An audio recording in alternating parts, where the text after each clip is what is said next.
तीसरे पार्ट पे पहली बात हो चुकी। देखिए, मैंने इस पे आपको पहले भी अर्ज किया कि मोहसिन नकवी साहब being a part of the cabinet and being interior minister, he has his own understanding और बड़ी एक उनकी इन्फॉर्म्ड अंडरस्टैंडिंग है, because he has been dealing with lot of issues. उनका ये एक पर्सनल ओपिनियन है जिसकी उन्होंने राय दी है, and he has a right to give his own opinion in the way that he feels appropriate. But we are our standpoint is absolutely clear, and it's not today, it is yesterday, it was day before yesterday, and we have been saying it from here in this podium again and again, that the stability and security is rested upon good governance and administration, and there is no way out of it. And governance and administration, good governance administration is not a standstill process. It needs to be improvised every day basis, क्योंकि आपकी environment change होती है, आपकी जो basic चीजें हैं जिनके ऊपर governance rest करती है वो भी change होती रहती है। मसलन आबादी है, change हो रही है, आपकी environment change हो रही है, आपकी लोगों की technology change हो रही है, आपकी लोगों की requirement change हो रही है। अगर आज से 20 साल 50 साल पहले चले जाए तो हर चीज जो सी रजिस्टर वो हाथ से मैनुअली काउंट होती थी। अभी उसी गवर्नेंस सिस्टम में चल जाए, system things are being digitised because the requirement has changed, because new technology has come. तो governance is not a stagnant process.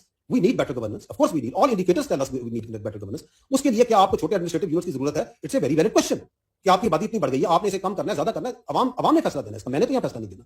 Nobody can impose it, it is the will of the people. Go to the people and ask them, because that is how the democratic countries work as per the constitution under the framework of law. But I started my presentation that there is one thing that we need to harden the state, and the hardening of state means a state which is run by the constitution and law, not as per one's whims and wishes. उसके अंदर एक need establish होती है, एक requirement आती है, आप उस रिक्वायरमेंट को आपने मीट करना है। If we see if the supply and demand का सूत्र बदल जाए, yes there is a huge demand for good governance, for good administration. आपको भी होगी राणा साहब, are you satisfied with the governance? नहीं, तो then there is a need. It's a collective need of the people of Pakistan. If someone has said that he also from a position, from a pedestal which is higher, then I say it is his personal experience and opinion उन्होंने कहा है कि there is a need for good governance administration. उसके कई उसको meet करने की जरूरत है, क्योंकि अगर हम नहीं करेंगे तो हर चीज का इलाज ये तो नहीं कि आपकी जो ग्रीवांसेस हैं which come out from a socio economic problem, socio political problem से ग्रीवांसेस आती हैं, उसके अगेंस्ट हर ग्रीवांस को मिलिटेंट तरीके से उसके आगे फौज और पुलिस को खड़ा कर दो कि हर मसले का हल आपने करना है। उससे पहले there are so many things that can be done because that grievance, that issue turns into violence. जब वायलेंस हो जाता है फिर तो आपकी पुलिस ही सामने आ जाती है ना। आज आप जिन मसलों की बात करें, कश्मीर में बात की, तो मैंने कहा कि ग्रीवांसेस हैं, जनरल ग्रीवांसेस हैं, तो they need to be addressed and there is a way to it. That way doesn't mean कि आप डंडा उठा ले, पिस्तौल उठा ले, क्लैशन उठा ले, एम पर उठा ले, फायर करना शुरू हो जाए अपनी पुलिस पे कि फिर इस तरीके से करूंगा। इफ यू डू दैट तो फिर तो आपको पुलिस ही लानी पड़ेगी। लेकिन उससे पहले जो है आपका पॉलिटिकल सोशो इकोनॉमिक सिस्टम है which needs to address all this gaps, which is part of good governance.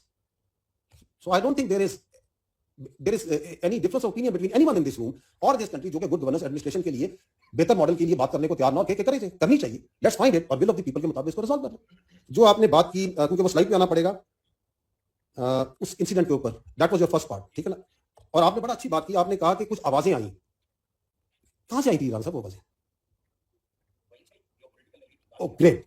सो वो मैंने इसे नहीं कहा ना, वो पॉलिटिकल लीड क्या कहता है? वो कहता है ये मसले हैं। So they are one of the problem that they want the people to know, and people के वो लोगों के सामने रखना चाहते हैं कि ये फौज और पुलिस का आपस में प्रॉब्लम है, ये एफसी और पुलिस का प्रॉब्लम है। मैंने आपके सामने 9 इंसिडेंट बताए हैं जहां पुलिस ऐसे दीवार की तरह चट्टान के साथ शाना बशाना एफसी शाना बशाना फौज लड़ रही है पुलिस स्टेशन में जमने में। तो मसला है, कोई मसला नहीं है, एक दूसरे के साथ लड़ रहे हैं। वो जो बातें कर रहे हैं, जब ये वाकया हो रहा था तो वो जा रहे थे कि मदद को, कौन जा रही थी? एफसी जा रही थी। वो एटीएफ जो एंटी टेररिस्ट फोर्स, वो भी पुलिस के जवान थे, वो जा रहे थे। किसके साथ वो बात कर रहे थे, किसके साथ कम्युनिकेशन में थे, किसके साथ कोऑर्डिनेशन हो रही थी? उससे ऊपर हवा में हेलीकॉप्टर किसका उड़ रहा था? फौज का उड़ रहा था। तो घर बैठ के कहानियां बनाते रहे जो भी है। उसके ऊपर एक वो चीफ मिनिस्टर साहब ने एक आई थिंक जुडिशियल कमीशन की भी तस्वीर दी हुई है, तो let it come out with the facts, we know the facts. क्योंकि लेकिन ये जुडिशियल कमीशन बना हुआ है तो मैं यहाँ पे आपको वरना लम्हा ब लम्हा मिनट बाय मिनट रेट करके बता सकता हूँ कि कैसे जवामर्दी से लड़े हैं वो पुलिस के हमारे जवान भी, और वो जो उनके साथ भी आ रहे थे, और जो उन्होंने वहां मारे और बाद में मारे। उसके बाद ये शबान जो सा हो रहा है, जो अभी आलम चल रहा है, ये भी तो एफसी फौज और पुलिस कर रही है। तो ये ख्वाहिशें हो सकती हैं उनकी, जो आवाजें लगाने वालों की, लेकिन ये उनकी ख्वाहिशात ही रह जाएगी। उनकी ख्वाहिशें क्यों हैं? क्योंकि देश ये कि यार ये देखिए हम मसले क्रिएट कर रहे हैं ग्राउंड पे, उधर से आवाज आई जिसने उस दहशतगर्द को भेजा, उसके पीछे उसी ने आवाज मारी। वो चाहता है कि मुझसे बात करो। वो जो वहां इकट्ठे होकर वहां पे सारी बातें करते हैं, वो कहते हैं हमें अपीज करो, हमारे हाथ में कुंजी है, नहीं तुम्हारे हाथ में कुंजी नहीं है। You are terrorist abettors and facilitators, and we know your face very well. We will not talk with you, we will not appease you. You are irrelevant. You have been made irrelevant. You will remain irrelevant. You cannot become relevant through use of coercion and through use of terrorists. You can